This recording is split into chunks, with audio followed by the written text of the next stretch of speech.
So I didn't talk about this in the workshop as I didn't have the equipment, but shoulder conditioning is very, very important. And so what I like to do when I do flexibility is do some hitting movements such as these shoulder conditioning movements, and then in between do stretches, and my body loves to open this way. This will also help for back bends or in general if you're just trying to open up flexibility.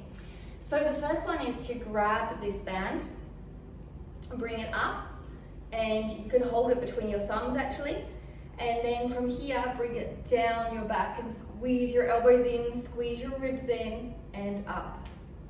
Bringing down, you can choose the depth of your band and up, okay? So from here, and I can sit here on my toes and stretch them out as I do that. Bringing down and up. This is a really good one for stretching out. The next one I like to do is a core movement. So you're going to lie down, you're going to have your feet together, your pelvis is lifted off the ground, your glutes are engaged, your inner ankles are going in, your hands or wrists are in the band, they're pressing out into it, thumbs are up, forehead is on the ground, and from there you're going to lift up, hold, down, up, keep pushing into the band, hold, down, up, hold, down. I like to do a set of 10 of those. Really going to help with your handstand line. The next one that I find really effective is you can place a band on your elbows if you need to, but it's really important that you keep your elbows in, and eventually you want to do that on your own, and your hands don't want to come in, and you want to push up in this movement. So I'm going to show you from the side. You're going to come up as high as you can, keeping your ribs and hips in and down. Pushing into the band, keeping your elbows and your arms and wrists and hands in the same alignment. So we're not doing this as we go up. So a harder version of this would be to stay in the tuck. The tighter the tuck, the harder. And you're going to lift up, keeping the core in and down. And I can feel a huge, huge burn as I do this. Up and down, okay? So the other conditioning methods that I like to use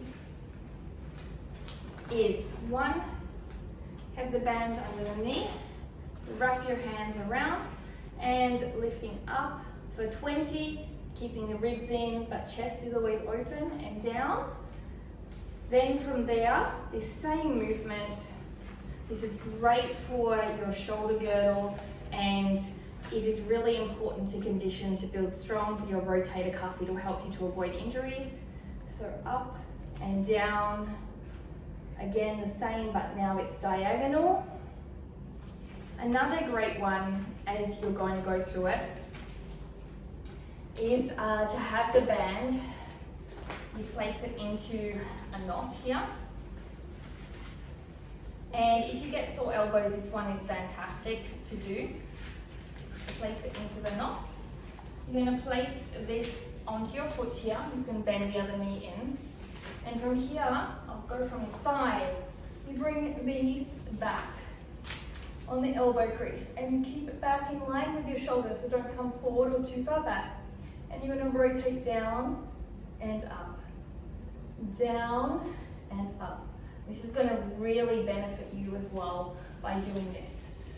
And if you want to also work in a little bit of your shoulder girdle, grabbing this band here, a tiny natural arch in your back.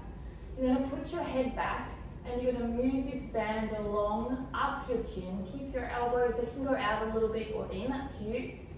And you're going to move it up over your nose. Once it gets to your nose, you're just going to take the band straight back and straighten your arms.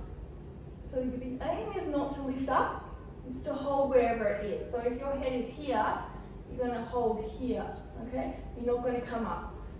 So you're going to squeeze your shoulder blades together, head comes back, arms come back, stay this line here, see it stays this line, and I'm straightening and squeezing my shoulder blades, my head stays looking up, and I move back and straighten my arms. So the aim is not to lift up as you do it. So these are great shoulder conditioning exercises to help you open up and prepare with strength for your handstand.